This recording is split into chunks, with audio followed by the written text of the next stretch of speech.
呢段影片教你如何喺睿捷雲上用 PPTP 設置用戶接入企業 VPN。PPTP 係一種網絡協議，用嚟喺公共網絡，例如互聯網上建立虛擬私人網絡。PPTP 具備易用性，對唔同協議同設備嘅廣泛支持，以及出色嘅性能。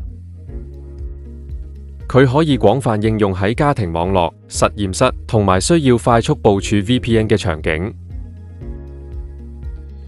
基於 PPTP 嘅用戶接入企業 VPN， 通常用嚟俾員工同客戶透過互聯網訪問總部內聯網，傳輸數據到總部內聯網，喺出差期間連接內部伺服器。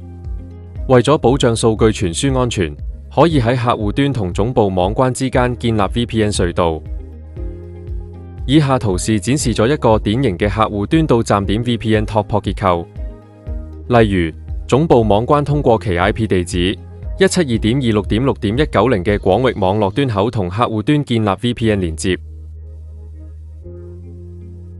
當用戶喺客戶端輸入用戶名同密碼並成功認證後，用戶可以通過 VPN 隧道訪問總部伺服器。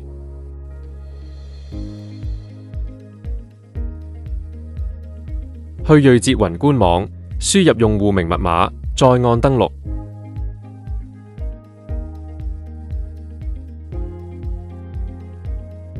喺主頁上，點擊總部網關嘅目標項目，然後選擇配置、設備配置、網關、VPN。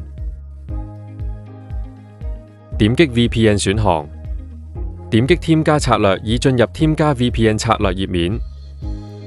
喺顯示嘅頁面上，開啟啟用。喺名稱欄位輸入 VPN 策略嘅名稱，或者你可以使用根據所選場景同 VPN 模式自動生成嘅默認名稱。選擇用戶接入企業 VPN， 將配置方式設置為實際嘅 VPN 協議。選擇 PPTP。喺出口 IP 欄位輸入總部網關嘅廣域網絡端口 IP 或域名，客戶端將使用呢個 IP 地址或域名連接到伺服器。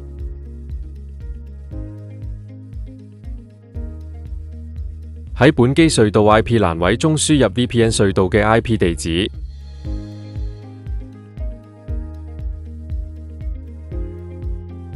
喺 IP 地址詞欄位度指定伺服器分配俾客戶端嘅 IP 地址範圍。IP 地址範圍唔應該同本機隧道 IP 地址重疊。根據需要開啟 MPP 以加密數據傳輸。根據需要開啟流量控制。設置線路總帶寬。設置每用戶最大帶寬。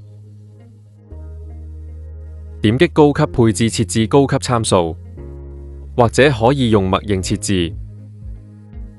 點擊添加。點擊 VPN 帳號選項。點擊添加 VPN 帳號，喺用戶名同密碼欄位輸入用戶名同密碼。例如，設置用戶名為 user1， 密碼為admin123。點擊確認。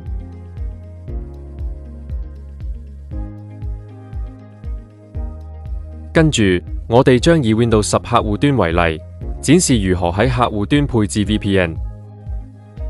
如果你使用其他客戶端，請參考官方配置指南進行操作。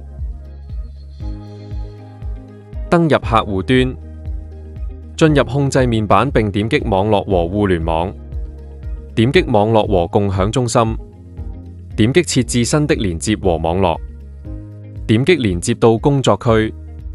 點擊下一步，選擇使用互聯網連接，喺互聯網地址欄位中輸入總部網關嘅廣域網絡端口 IP 地址，即係喺睿捷雲嘅出口 IP 欄位中配置嘅值。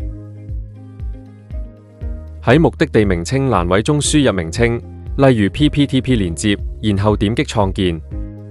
返回網絡和共享中心頁面，點擊更改適配器設置。右擊 PPTP 連接，選擇屬性，點擊安全選項，並從 VPN 類型下拉列表中選擇 PPTP。選擇支持嘅傳輸協議。喺客戶端嘅右下角，點擊打開網絡和互聯網設置，選擇 PPTP 連接，然後點擊連接，輸入用戶名同密碼，然後點擊確定。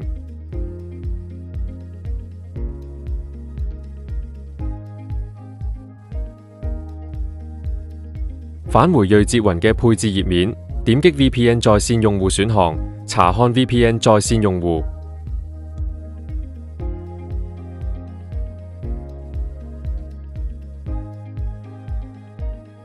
如果客戶端同總部網關之間嘅 VPN 隧道已建立，但客戶端仍然無法訪問總部網關，執行 route@ 命令添加靜態路由。